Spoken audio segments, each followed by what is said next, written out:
Hello, my name's Louise Jensen and I'm an author, and before I was an author I used to be a holistic therapist, and I was really interested in positive thinking and the idea that we get back what we put out there. So if we think positively, positive things happen to us, and if we think negatively, negative things happen to us.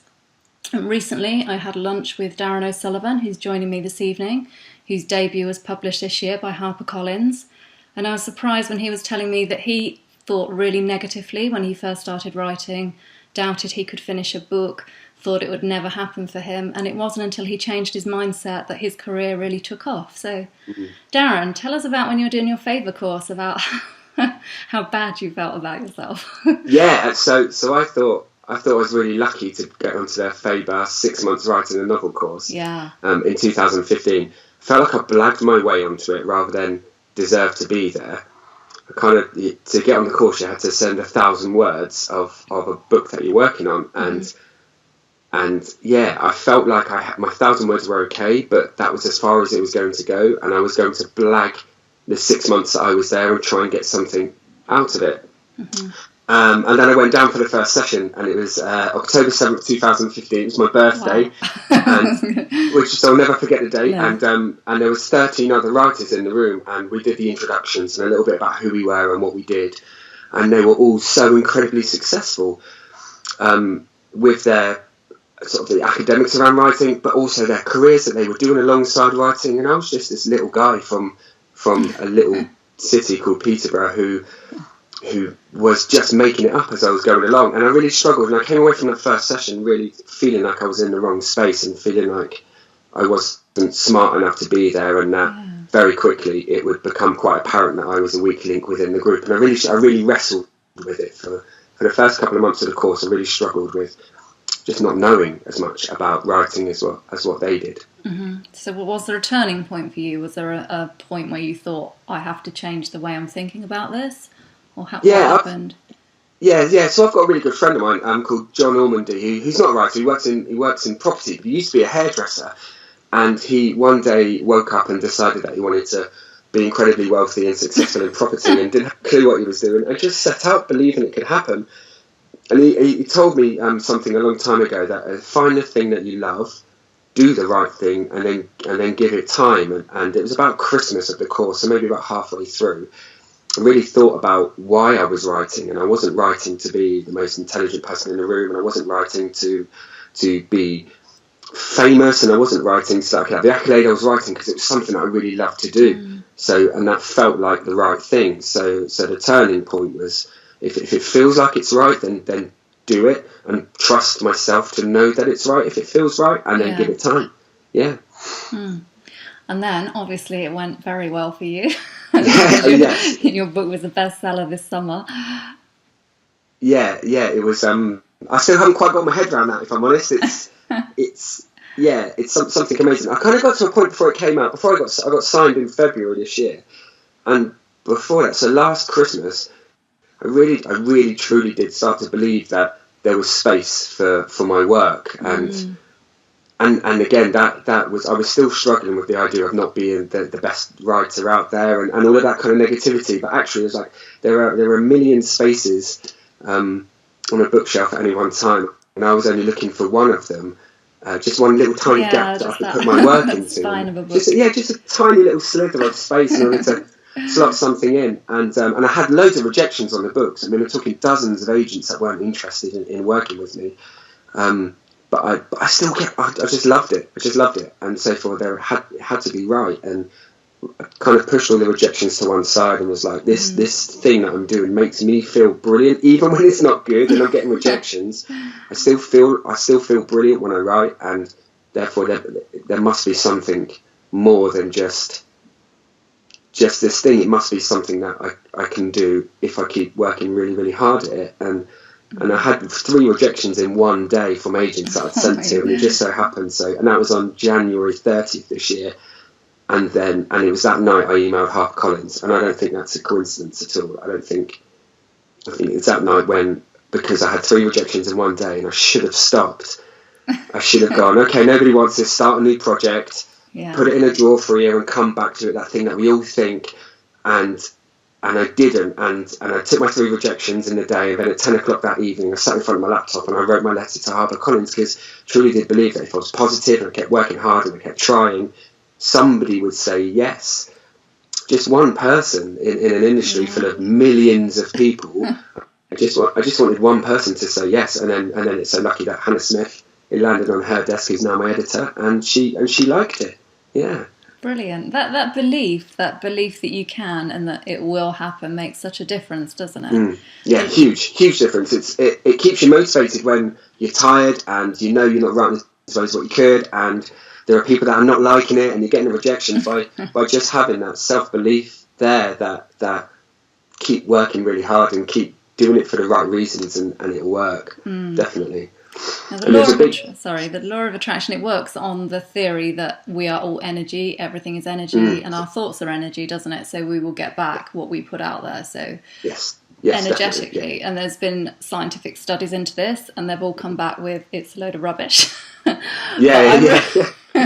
I don't think it is. But for me, I was kind of in the same boat as you, that, you know, I was writing a book and would it ever happen? And so many writers, and I would Google and watch YouTube things, and everybody had degrees in creative writing and all this experience. And I started journaling, and I would put what I wanted to happen as if it had already happened. I would put, I have written a book, it has become #1. All these things that I wanted, and slowly it all sort of came into being through that. So I think you can manifest things. Do you do anything in particular? Do you believe that these things have already happened? Is there any tips that you would give for creating a positive mindset? Yeah, I think it all comes back to that visualization thing, and did you see your book on a shelf? Did you ever picture that happening? No, I didn't. I kind of, because I'm not on the shelf yet, but that kind of came later. But April, you will be. April 5th. But I visualized that email. I visualized an email from an editor saying that they were really interested in taking something forward, and that's hard to visualize something that you've never seen before. So you had to really work at visualizing opening my laptop and seeing that there's an email from someone, and opening it up and saying that, you know, the words, I really like your work, I really want to talk more, and I spent quite a lot of time visualizing that. And although I haven't had it in paper yet, as soon as that conversation happened where Hannah Smith said she wanted to talk more, then I started to see, I went into Wardstones in Peterborough, my local, and there must be 1 million books in there. It's an incredibly big store. I started to visualize a very thin slither, an inch thick space that had my name on it. Yeah, and then when I kind of looked at the store and it was so big, and saw that it only needed this much space, it became achievable, because I wasn't. It's a huge thing for me to have a book published, but for publishing, it's nothing. I'm such a small player in a huge game, and for me to want that very small space didn't seem like a big ask anymore. Whereas before it was like I wanted the whole store. Yeah. But by visualising, actually, I don't want the whole store. I just need this. Yeah. It's like asking a friend to borrow £1,000 or to borrow 20p. To borrow £1,000, you'd never do it, but to borrow 20p, it becomes easy to borrow. And it's exactly the sort of thing. I wanted to borrow this much space. I wanted to borrow 20p at the store, and as soon as I could see that was such a small amount that wasn't going to impact anybody, by me having a little space isn't going to be detrimental to anybody by doing it. It's not going to matter, and by it not mattering quite so much, it became so much more achievable and so much more manageable in my head. That's brilliant. I was very much like you, because I had a digital only deal initially, and I used to go into our local supermarket and stand in front of the shelves for such a long time, just thinking that's where I could see the sister. It would just fit there perfectly. It's brilliant. See, I read this about you, and then I started doing the same about a month before HQ told me that we were going to print. So I already knew that Outlet Secret was doing quite well on Kindle sales. So I started to go, oh God, this might happen. And then I found out you did visualization. So I've been popping to my local Tesco's all the time to go, right, this is where I think it would sit. Yeah. And it's really good. It's really powerful to do, because it hadn't happened. and I didn't know, but I was starting to like behave, and emotionally I was reacting like it was a real thing, and it became something that I could see. Yeah, to feel it, I think it's really important. Now, I'm naturally not a positive person. I'll admit that. I worry about everything. I run through scenarios in my head for every situation. You know, if zombies are coming, I know exactly what I'm going to do. So thinking positively is something I've really had to work at. And I use a vision board where I pin different things that I want, and you know, I write things. I'd write #1 bestseller and pin it up, and then I have a cork board at the end of my bed, so it's the first thing I see every morning. And at night I journal. I always keep a gratitude journal every day with stuff that I'm grateful for. And also I keep my list of things that I want to achieve and visualise them. And it's quite a lot of work, but I think the more that you do it, the more you naturally fall into that sort of mindset. Have you found yourself now becoming sort of day to day more positive? Yeah, definitely. It's become so routine now to have moments where I can pause and reflect and visualise what I'm doing moving forward.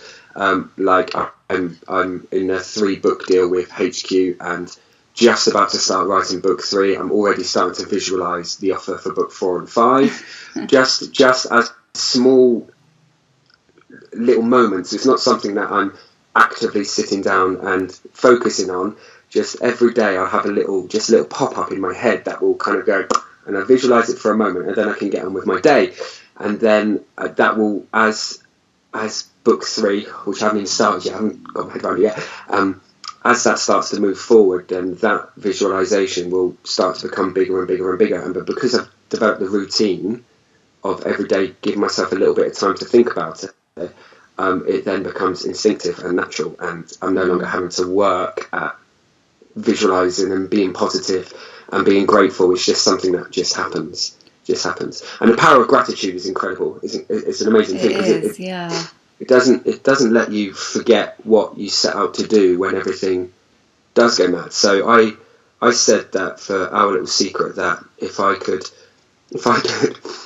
sell 1,000 copies of the book in the first year, I would call myself a writer, and I would be incredibly grateful, because when I started on this journey, that was kind of the bar, and it did much better than that. But because I've never let myself it's done well. But because I haven't let myself forget that that's what I was aiming for, everything above and beyond is just making my gratitude to everyone who's got involved and supported and spent the time talking to me, and all, just made it so much easier to be grateful. Yeah, I think the more you practice gratitude as well, the more that you feel it. So nobody's life is perfect. Obviously, we all have our challenges and we all have our issues. I've had lots of health issues, but I think by creating that grateful mindset, you know, you feel better every day, don't you? It's the little things you know that perhaps you don't notice before. You know, even just looking up at the sky, and you know, it just makes life more enjoyable. 100%. Going back a long time now. I own this now, so I can talk about it. But 2012, I had about 4 months where I didn't have anywhere to live, and so I slept in an office where I was working, and kind of snuck around a little bit. And I tried, and I was feeling very low, and I tried to find time to be grateful, and I couldn't work out anything to be grateful for. And then eventually, I started to become grateful that it wasn't winter. And that became the start, and it was like, well, you know, this what I was experiencing could have been a lot worse, because it could have been cold, and I'm not great in the cold at the best of times. So the fact that it was summer made me see something really good in a situation that wasn't quite so good, and then from there it became this. And now it's easy. And the more you kind of practice gratitude, the easier it is to find things in our lives that we can be grateful for, that aren't about houses and cars and bank balances, but something more real, and the smaller things that we gloss over all the time in day-to-day life become easier to spot and pick out and recognise, and that's really powerful. Because when you're writing, it's never all good. I mean, I'm having a really good time with it at the moment, I'm enjoying it, but I won't always, and there will be times where it becomes really hard, and it certainly was before HQ gave me the call. It was really hard, all of those rejections and all of that self-doubt, and not having one person want to talk more about it. It was really difficult, but by practicing gratitude for those smaller things, it just made it more manageable and kept me moving forward, even at a time where I wanted to put my book in a drawer and forget about it for a year. I didn't, because I could find ways to be grateful for it regardless. I think that's lovely, and I think that's the perfect way to wrap up. So thanks so much for joining me, Darren. Wishing you huge luck with paperback publication in April of Our Little Secret, and for book 2. Looking forward to that as well. Okay, thanks for your time. Bye. Thanks, Louise. Speak soon. Bye. Bye.